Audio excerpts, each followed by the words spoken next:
Hi friends, మనం కర్బూజా juice చేద్దామండి. ఇదిగోండి, కర్బూజాని మనం చెక్కుందాము. దాన్ని తొక్కంతా కొంచెం లోపలికే చెక్కుకోవాలి. నేను జార్ తీసుకునేలా చెక్కేసాం కదా, ఇవన్నీ కూడా బాగా పండినాయి కాబట్టి కొంచెం పెద్ద పెద్ద ముక్కలు కింద కట్ చేసాము. కొంచెం చిన్న ముక్కలు కట్ చేసుకోవచ్చు. ఇదిగోండి, బెల్లం బెల్లంని పౌడర్ చేసి వేస్తున్నాము. పంచదార వేయట్లేదు. అలాగే ఇదేమో మనకి బ్లాక్ సీడ్స్, అలాగే పచ్చిపప్పు, గుమ్మడి పప్పు అలాగే పౌడర్ చేసి పెట్టామండి. ఆ పౌడర్ కూడా వేస్తున్నాము. మనం వెయిట్ తగ్గడానికి అయితే చేస్తే మాత్రం బెల్లమే వేసుకోవాలండి, పంచదార వేయకూడదు. అలాగే ఇప్పుడు ఇవి మనం ఒకప్పుడు మనం సోయా పాలు కూడా వేసాము. కొన్ని ఐస్ ముక్క వేసుకున్నాము. కొద్దిగా వాటర్ వేసుకొని ముందు మనం ఇది గ్రైండ్ చేసుకుందాం. ఇదిగోండి, ఇక్కడ గ్రైండ్ చేసుకుందాం.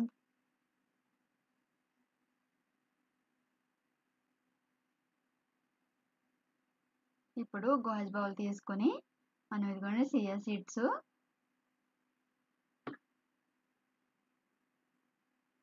ఇది సబ్జాలు కూడా మన సబ్జా గింజలు కూడా ఇవి నా ముందు ఇదిగోండి సబ్జా గింజలు ఇవి రెండు కూడా మనం మిక్స్ చేసుకొని అదొక స్పూన్ తీసుకొని మిక్స్ చేసుకొని వాటర్ వేసి కొంతసేపు వీటిని మనం సోక్ చేసుకోవాలి, నానబెట్టుకోవాలన్నమాట.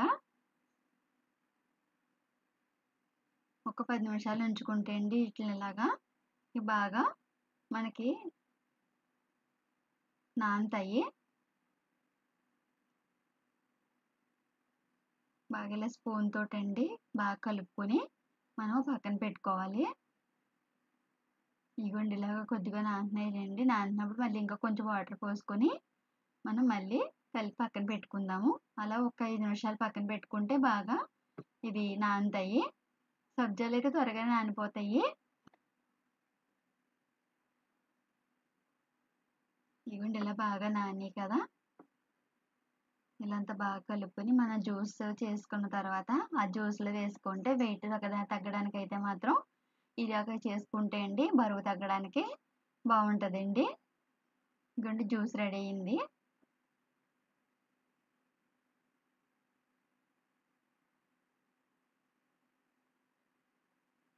నచ్చితే లైక్ చేయండి, సబ్స్క్రైబ్ చేసుకోండి మన ప్రియా ఫుడ్ ఛానల్ని.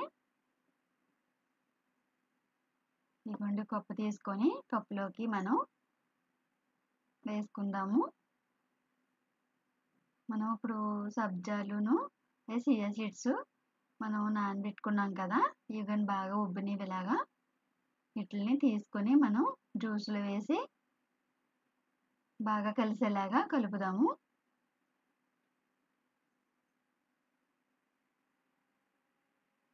ఇదిగోండి, ఇలా సబ్జాలు మన చియా సీడ్స్ నానబెట్టుకున్నాం కదా, అవి బాగా నానిన తర్వాత మనం జ్యూస్లో వేసుకొని బాగా కలిపేసుకోవాలి. స్పూన్ పెట్టి కలిసే వరకు కూడా కొంచెం జిగురుగా ఉంటాయి కదండి, బాగా కలవాలి.